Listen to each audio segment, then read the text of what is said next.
Des morts par centaines. Le Brésil est aujourd'hui au bord de la catastrophe sanitaire. Dans la ville de Manaus, les familles enterrent leurs morts à la chaîne, dans une région totalement submergée par la pandémie. Un dernier adieu face au tractopelle qui recouvre les cercueils. Mon père a dû être enterré comme un animal, un ver de terre ou un chien. C'est un manque de respect pour les personnes.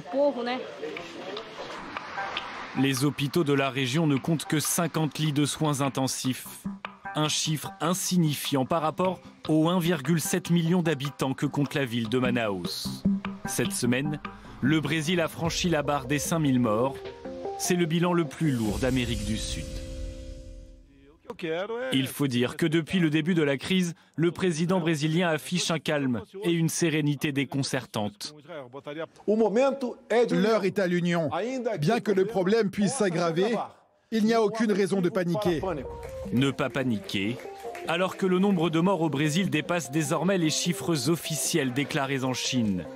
Une situation dont il ne s'estime pas responsable. Nous avons désormais plus de morts qu'en Chine. Et alors? Que voulez-vous que je fasse? Je suis le Messie, mais je fais pas de miracle. Une phrase qui, dans le contexte actuel, a choqué une bonne partie de l'opinion brésilienne. C'est un génocide total. Et quand il dit « et alors ?» alors qu'on compte plus de 5000 morts, ça montre son caractère psychopathe. Quelqu'un en qui vous ne pouvez pas avoir confiance. C'est fou qu'il puisse parler comme ça.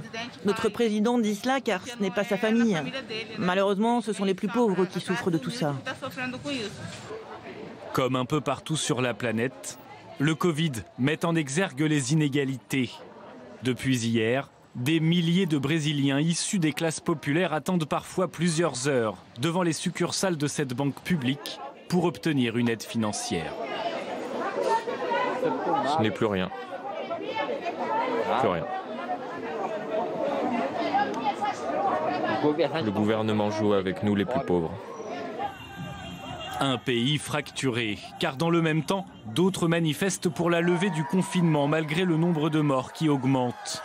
Des manifestants soutenus sans surprise par leur président qui réclame lui aussi un retour à la normale. Nous jurons tous un jour de donner notre vie pour notre pays. Et nous ferons tout ce qui est possible pour changer le destin du Brésil. Une déclaration sans masque, sans protection face à une foule agglutinée dans un pays où le pic de la pandémie n'a pas encore été atteint.